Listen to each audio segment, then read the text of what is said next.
এক গ্রামে বাস করত এক চাষি। তার এক ছেলে ছিল মানিক। মানিক ছিল হাদা ভোদা, যে যা বোঝাতো তাই বুঝতো। একদিন চাষি সারাদিন কাজ করে রাতে বাড়ি ফিরছিল।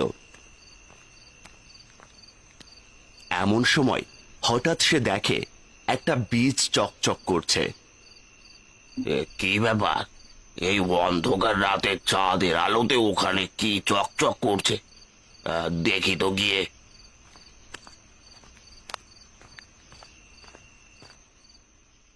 এত ছোট একটা জিনিস, তাও হীরের মতো চকচক করছে। দেখে তো মনে হচ্ছে এটা কোনো গাছের বীজ। যাই, এটা বাড়িতে নিয়ে যাই।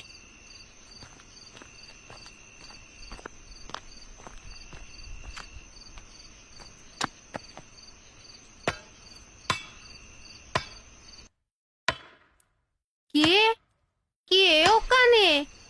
কে কে ওখানে মাটি কোপাচ্ছে?